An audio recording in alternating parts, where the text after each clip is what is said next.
Online शिक्षा व्यवस्था में मैं आपका अध्यापक सूर्यवंशी जीआर आप सभी का स्वागत करता हूं।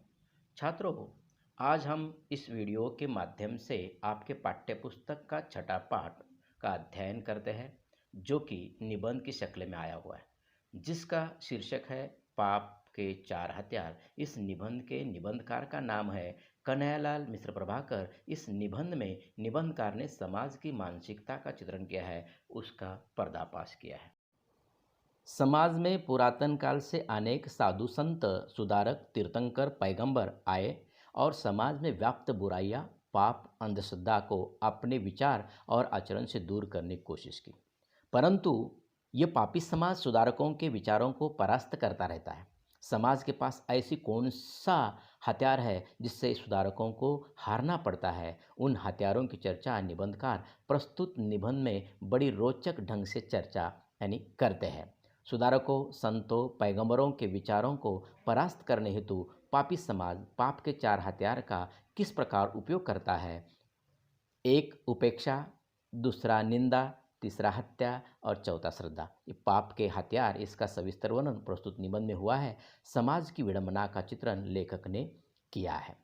पाप के चार हथियार इस पाठ की विधा है निबंध। ये निबंध शैली में लिखा गया पाठ है। बच्चों, पाठ बहुत छोटा है पर शीर्षक बहुत लुभावना है, पाप के चार हथियार। परंतु प्रत्यक्ष रूप में ये निबंध एक दार्शनिक तथा तत्वज्ञान की बात करने वाला निबंध है। बच्चों, पाप के चार हथियार इस पाठ को प्रत्यक्ष प्रारंभ करने से पहले हम इस पाठ के लेखक का परिचय प्राप्त करते हैं, जो आपके स्क्रीन पर है, आप देख लीजिए। कन्हैयालाल मिश्र जी का जन्म 26 सितंबर सन 1906 को उत्तर प्रदेश के देवबंद गांव में हुआ है। आप हिंदी के कथाकार, निबंधकार, पत्रकार तथा स्वतंत्र सेनानी थे। आपने पत्रकारिता में स्वतंत्रता के स्वर को ऊंचा उठाया है। आपके निबंध भारतीय चिंतन धारा को प्रकट करते हैं। आपका संपूर्ण साहित्य मूलतः सामाजिक सरोकारों का शब्दांकन है। आपने साहित्य और पत्रकारिता को व्यक्ति और समाज के साथ जोड़ने का प्रयास किया है। आप भारत सरकार द्वारा पद्मश्री सम्मान से विभूषित है, सम्मानित है। आपकी भाषा सहज, सरल और मुहावरेदार है, जो कथ्य को दृश्यमान और सजीव बना देती है। तत्सम शब्दों का प्रयोग भारतीय चिंतन मनन को अधिक प्रभावशाली बनाता है। आपका निधन सन 1995 में हुआ है। इनका परिचय फिर से कुछ शब्दों में कहते हैं। देखिए, इनकी विधा जो है निबंध है। निबंध के संबंध में ऐसा कहा जाता है कि जो निबंध में पारंगत है उसके लिए साहित्य की सभी विधाएं सहज और सरल हो जाती है। अपने विचारों को भाषा के रूप में व्यवस्थित बांधना ये हर एक के बस की बात नहीं है। इस विधा में माहिर हासिल जो थी वे थे आज के निबंधकार कन्हैयालाल मिश्र प्रभाकर जी। इन्होंने अपने जीवन में बड़े बड़े नाटककार, साहित्यकार को पढ़ा था। जाट बर्नार्ड शाह को हमेशा पढ़ते थे, इसीलिए निबंध का आरंभ जाट बर्नार्ड शाह के परिचय से हुआ है। आज का जो निबंध है बाजे पायलिया के घुंघरू, इस निबंध संग्रह से लिया गया है। बच्चों, उनके जीवन का एक प्रसंग मैं आपके सामने सुनाना चाहता हूँ। एक बार पंडित नेहरू ने पूछा था कि कन्हैया आजकल क्या कर रहे हो? तो उन्होंने कहा था, आप भारत में बड़ी बड़ी बिल्डिंगें बना रहे हैं, आपने नवनिर्माण कार्य शुरू किया है, लेकिन एक वक्त ऐसा भी आएगा कि जब मेरे शब्दों विचारों की ज़रूरत पड़ेगी, बिल्डिंग पर लगा हुआ चूना धीरे धीरे गिर जाएगा, उसके बाद मेरे ये शब्द विचार उसे संभालने का कार्य करेंगे। ऐसे थे आज के लेखक मिश्र जी। बच्चों, आप स्क्रीन पर देख लीजिए उनकी प्रमुख कृतियाँ। धरती के फूल ये कहानी संग्रह है। जिंदगी मुस्कुराई बाजे पायलिया घुंघरू, जिंदगी लहलाई महके आंगन चहके द्वार, ये निबंध संग्रह है। दीप जले शंख बजे माटी हो गई सोना, ये संस्मरण का चित्र है। आदि विधा उन्हें लिखे। प्रस्तुत विधा का परिचय। निबंध का अर्थ है विचारों को भाषा में व्यवस्थित रूप से बांधना। हिंदी साहित्य शास्त्र में निबंध को गद्य की कसौटी माना गया है।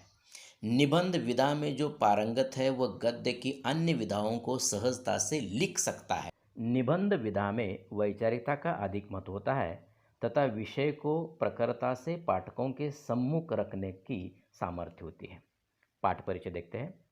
प्रत्येक युग में विचारकों, दार्शनिकों, संतों, महापुरुषों ने पाप, अपराध, दुष्कर्मों से मानव जाति को मुक्त दिलाने का प्रयास किया है।